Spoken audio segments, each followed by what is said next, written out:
Welcome back. The details. Germany said on Friday it was discussing with allies Poland's request that German Patriot air defense units be sent to Ukraine after NATO's chief suggested the military alliance might not oppose such a move. Berlin offered Warsaw the Patriot system to help secure its airspace after a stray missile crashed and killed 2 people in Poland last week. Polish defense minister later asked Germany to send the fire units to Ukraine instead. NATO Secretary General Jens Stoltenberg said such deployments should be decisions for individual nations, taking into account rules around final users. Stoltenberg's comments came after German Defense Minister on Thursday said sharing Germany's Patriot units outside NATO territory would require prior discussions with NATO and the allies.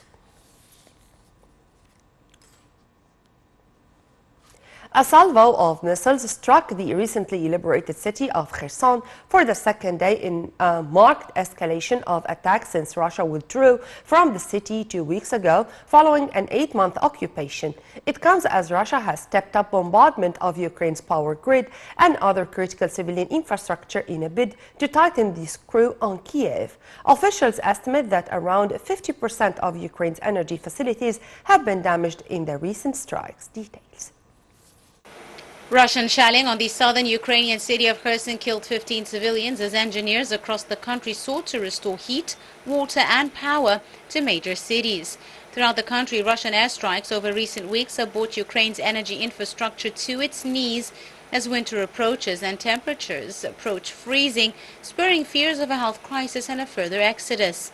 Ukraine's President Volodymyr Zelensky said more 6 million households in the country were still affected by the power cuts 2 days after targeted Russian strikes of Ukraine's energy infrastructure. The deadliest Russian bombardment in recent days hit Kherson, a key city in the east, recently recaptured by Ukrainian forces.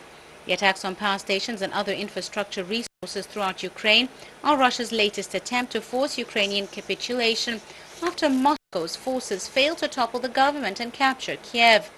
In Kiev, where around half of the residents were still without power 2 days after Russian strikes hammered the country's energy grid, engineers work to restore services.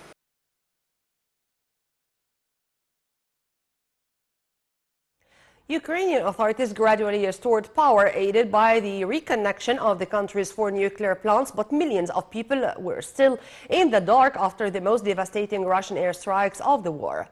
Ukrainian President Volodymyr Zelensky pleaded with